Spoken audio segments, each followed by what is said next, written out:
जय श्री हरि नमस्कार प्रिय भक्तों। आप सभी का हार्दिक स्वागत है आपके अपने भक्ति चैनल संस्कृति वाइब्स में। आज की इस पावन प्रस्तुति में हम लेकर आए हैं अधिक मास महात्म्य के दिव्य 7 अध्याय, जिन्हें सुनने और स्मरण करने मात्र से भगवान श्री हरि विष्णु की विशेष कृपा प्राप्त होती है और जीवन के समस्त दुख दूर होने लगते हैं। तो श्रद्धा और भक्ति के साथ कथा को अंत तक अवश्य सुनिए। वीडियो को लाइक करें, अपने प्रियजनों के साथ साझा करें और संस्कृति वाइब्स को सब्सक्राइब करना न भूलें। अब आरंभ करते हैं अधिक मास महात्म्य के प्रथम अध्याय का पावन श्रवण। जय श्री कृष्ण। आप सभी भक्तजनों का हमारे चैनल आध्यात्मिक सागर में हृदय से स्वागत और अभिनंदन है। आज हम सुनेंगे अधिक मास अर्थात पुरुषोत्तम मास महात्म्य का 7वां अध्याय। इस अध्याय में भगवान श्री कृष्ण युधिष्ठिर आदि को द्रौपदी के पूर्व जन्म का अद्भुत रहस्य सुनाते हैं। संगीतमयी वाणी में माता बोली, हे प्रभु, जब रुक्मिणीनाथ भगवान विष्णु बैकुंठ को चले गए तब आगे क्या हुआ? कृपा करके मुझे विस्तार से बताइए। भगवान श्री कृष्ण और श्री विष्णु की कथाएं समस्त प्राणियों के लिए कल्याणकारी और मोक्ष प्रदान करने वाली हैं। माता के ऐसे मधुर वचनों को सुनकर जगत के पालनहार श्री बद्रीनारायण मुस्कुराते हुए बोले, हे नारद जी, जब भगवान विष्णु अधिक मास को अपने साथ बैकुंठ ले गए तब उसे अपने समीप ही स्थान दिया। वहां अधिक मास को अपार सम्मान और आनंद प्राप्त हुआ। वह सभी महीनों में श्रेष्ठ बन गया और स्वयं भगवान विष्णु के साथ दिव्य क्रीड़ाएं करने लगा। भगवान विष्णु ने 12 महीनों में अधिक मास को सर्वोत्तम स्थान देकर उसे पुरुषोत्तम मास का गौरव प्रदान किया। तभी से यह महीना भगवान को अत्यंत प्रिय माना जाने लगा। इसके बाद श्री कृष्ण ने अर्जुन की ओर देखते हुए कहा, हे पार्थ, मुझे ऐसा प्रतीत होता है कि वनवास और दुखों में डूबे रहने के कारण तुम लोगों से पुरुषोत्तम मास का आदर नहीं हो पाया। तुम्हारे वन में रहने के समय यह पावन मास अनजाने में ही निकल गया। भीष्म, द्रोण और कर्ण जैसे महायोद्धाओं के कारण आने वाले कठिन समय का भी तुम्हें ध्यान न रहा। तुम सब युद्ध की चिंताओं और दुखों में इतने व्याकुल थे कि इस महान मास की महिमा को समझ ही नहीं पाए। परंतु हे अर्जुन, जो कुछ भाग्य में लिखा होता है मनुष्य को उसे भोगना ही पड़ता है। सुख दुख, हानि लाभ सब समय के अनुसार ही प्राप्त होते हैं। फिर श्री कृष्ण बोले, अब मैं तुम्हें तुम्हारे दुखों का एक और गुप्त कारण बताता हूं। यह बड़ा ही अद्भुत और विलक्षण इतिहास है। हे राजन, यह पांचाली द्रौपदी अपने पूर्व जन्म में एक महान तपस्वी और विद्वान आर्षि की कन्या थी। समय बीतने पर वह अत्यंत रूपवती, सुशील और सुंदर नेत्रों वाली कन्या बनी। जब वह लगभग 10 वर्ष की थी तभी से वह अपने पिता को अत्यंत प्रिय थी। वह सर्वगुण संपन्न, बुद्धिमान और अत्यंत विनम्र स्वभाव की थी। उसने कभी अपने पिता की आज्ञा का उल्लंघन नहीं किया। शास्त्रों, नीति और धर्म का उसे अद्भुत ज्ञान था। बाल्यकाल में ही उसकी माता का देहांत हो गया था, इसलिए उसके पिता ने ही उसे माता पिता दोनों का स्नेह देकर पाला था।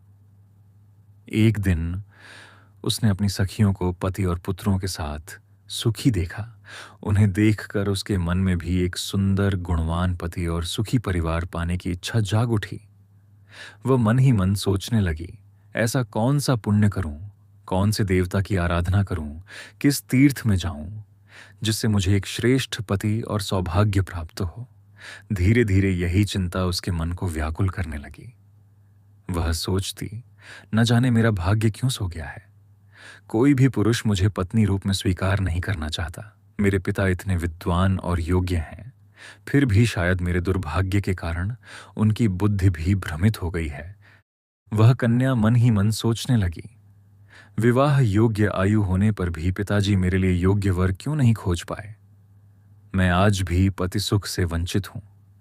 मेरी सभी सखियां अपने अपने पतियों के साथ सुखी जीवन व्यतीत कर रही हैं, लेकिन मेरे विवाह का तो कोई ठिकाना ही नहीं। हे माता, आप मुझे बचपन में अकेला छोड़कर स्वर्गलोक क्यों चली गईं? इस प्रकार वह कन्या शोक और मोह की लहरों में डूबती उतराती रहती थी। उधर महान तपस्वी मेधावी आर्षि भी पृथ्वी पर अपनी पुत्री के योग्य वर की खोज में लगे हुए थे, परंतु उन्हें अपनी पुत्री के अनुरूप कोई योग्य ब्राह्मण कुमार नहीं मिल रहा था। धीरे धीरे उनकी आशा टूटने लगी। एक दिन अचानक दैव योग से उन्हें भयंकर ज्वर ने आ घेरा। तेज बुखार की ज्वाला से उनका शरीर जलने लगा। वे भारी सांसें लेते हुए, जैसे कोई मदिरा पीकर लड़खड़ाता हुआ चलता है, वैसे ही डगमगाते हुए अपने आश्रम पहुंचे और भूमि पर गिर पड़े। उन्होंने कांपती हुई आवाज में अपनी पुत्री को पुकारा। पिता की पुकार सुनते ही वह कन्या व्याकुल होकर दौड़ी चली आई, परंतु तब तक समय उसके हाथों से फिसल चुका था। जिस कन्यादान और शुभ विवाह के सपने को लेकर वह जी रही थी, वह सब एक ही क्षण में बिखर गया। अब आशी ने सांसारिक मोह छोड़कर अपना मन भगवान श्री हरि में लगा दिया। वे नील कमल के समान श्याम वर्ण त्रिभंगी रूपधारी भगवान पुरुषोत्तम का ध्यान करने लगे। वे बोले, हे राधारमण, हे भक्तों के दुख हरने वाले प्रभु, हे गोविंद, हे मुरारी, हे हरि, मैं आपको बार बार प्रणाम करता हूं।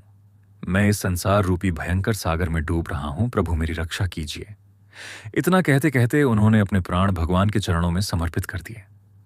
इधर आर्ष पुत्री अपने पिता के प्राण निकलते देख फूट फूट कर रोने लगी।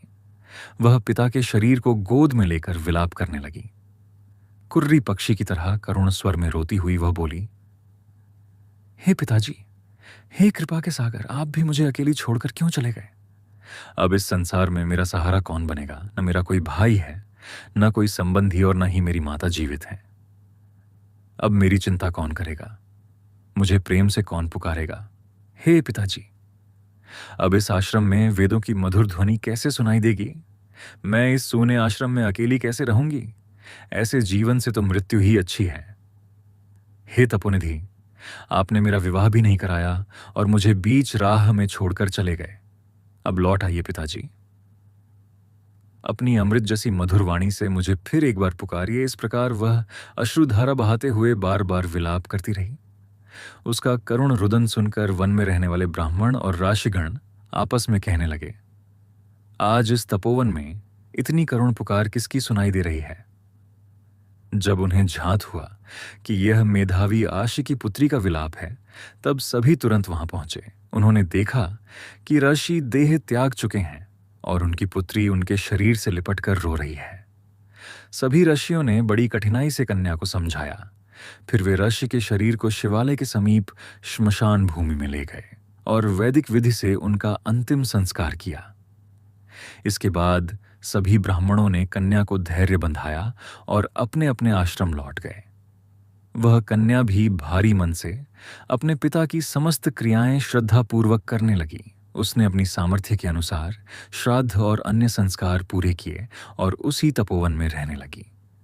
जिस प्रकार बछड़ा अपनी माता के मर जाने पर रो रोकर भोजन छोड़ देता है, उसी प्रकार वह कन्या भी पिता के वियोग में दिन रात आंसू बहाती रहती थी। उसने भोजन पानी तक त्याग दिया था और अत्यंत दुखी रहने लगी। अगले अध्याय में आप सुनेंगे श्री कृष्ण द्वारा क्रोधी आर्षि दुर्वासा और उस आर्षि कन्या की अद्भुत कथा।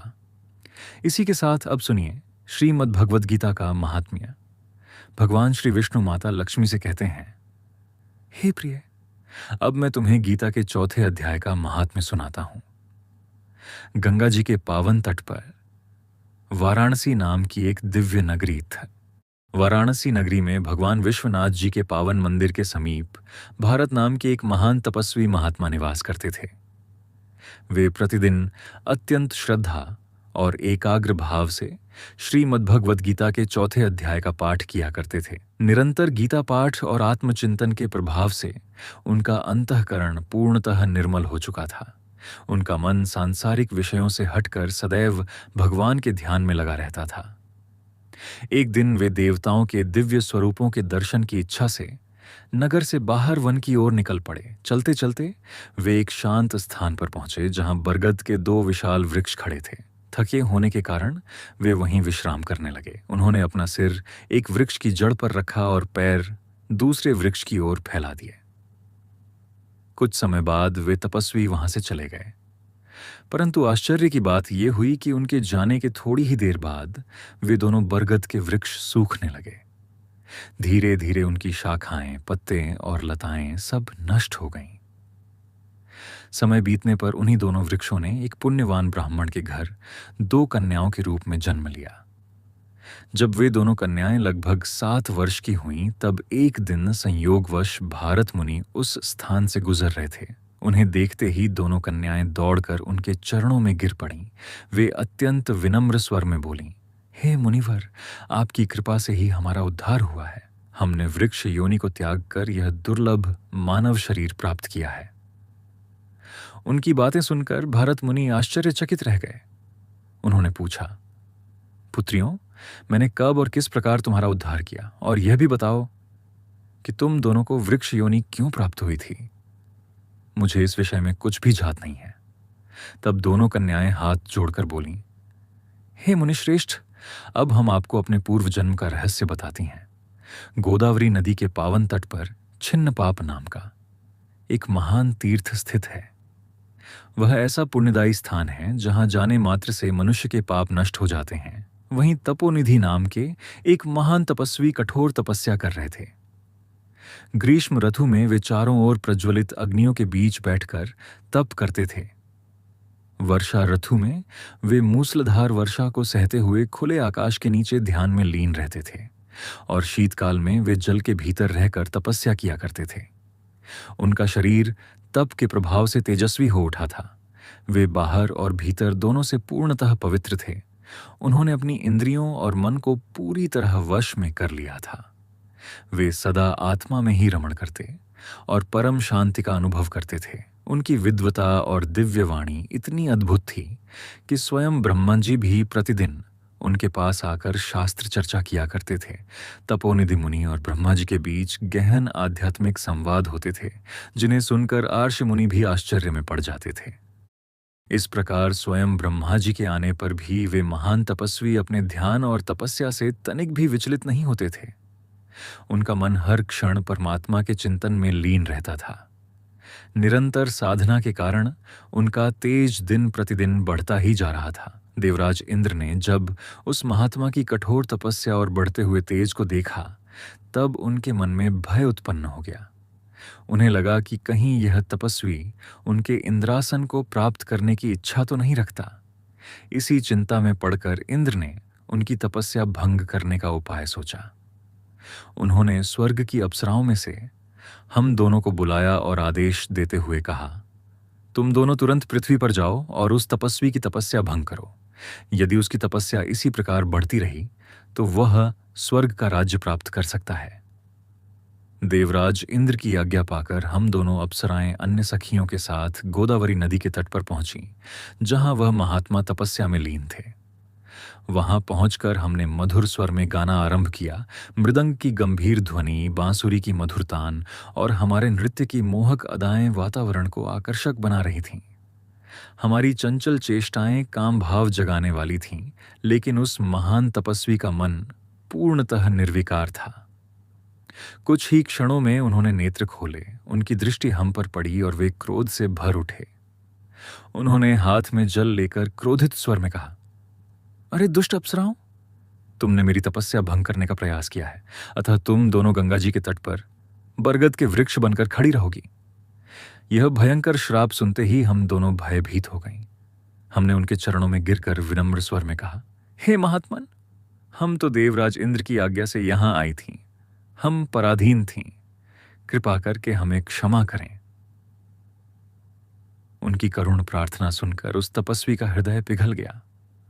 उन्होंने शांत स्वर में कहा, जब तक भारत मुनि तुम्हारे समीप आकर श्रीमद् भगवद गीता के 4थे अध्याय का पाठ नहीं करेंगे, तब तक तुम दोनों वृक्ष योनि में रहोगी। उसके बाद तुम्हें मनुष्य जन्म प्राप्त होगा और तुम्हें अपने पूर्व जन्म की स्मृति भी बनी रहेगी। इसके बाद वे दोनों कन्याएं भारत मुनि से बोलीं, हे मुनिवर, जब हम बरगद के वृक्ष के रूप में खड़ी थीं, तब आप हमारे समीप आए थे। आपने वहीं बैठकर श्रद्धापूर्वक गीता के 4थे अध्याय का पाठ किया था। आपके उसी पुण्य पाठ के प्रभाव से हमारा उद्धार हुआ। आपने हमें केवल श्राप से ही मुक्त नहीं किया, बल्कि इस भयानक संसार बंधन से भी छुड़ा दिया। भगवान श्री विष्णु कहते हैं, उन दोनों कन्याओं की बातें सुनकर भारत मुनि अत्यंत प्रसन्न हुए। उन्होंने उन्हें आशीर्वाद दिया और फिर अपने मार्ग पर आगे बढ़ गए। उधर वे दोनों कन्याएं भी बड़ी श्रद्धा और भक्ति के साथ प्रतिदिन श्रीमद् भगवद गीता के चौथे अध्याय का पाठ करने लगीं। गीता पाठ के प्रभाव से अंततः उनका कल्याण और उद्धार हो गया। इसी के साथ श्रीमद् भगवद गीता के चौथे अध्याय का पावन महात्म्य पूर्ण होता है। ओम नमो भगवते वासुदेवाय नमः। जो भी मनुष्य श्रद्धा भाव से इस महात्म्य को पढ़ता, सुनता या इसका मनन करता है, वह अंत समय में भगवान श्री हरि विष्णु के परम धाम को प्राप्त करता है। यदि आपको आज की यह पावन कथा पसंद आई हो तो वीडियो को लाइक अवश्य करें। अपने परिवार, मित्रों और सभी भक्तजनों के साथ इसे ज्यादा से ज्यादा साझा करें ताकि वे भी इस दिव्य कथा का पुण्य लाभ प्राप्त कर सकें। कमेंट बॉक्स में श्रद्धा से लिखिए जय श्री। और ऐसे ही सनातन धर्म की अद्भुत कथाएं, व्रत महात्म्य और भक्ति से भरे वीडियो सुनने के लिए हमारे चैनल संस्कृति वाइब्स को सब्सक्राइब करना न भूलें। मिलते हैं अगली दिव्य कथा में। तब तक के लिए जय श्री कृष्ण।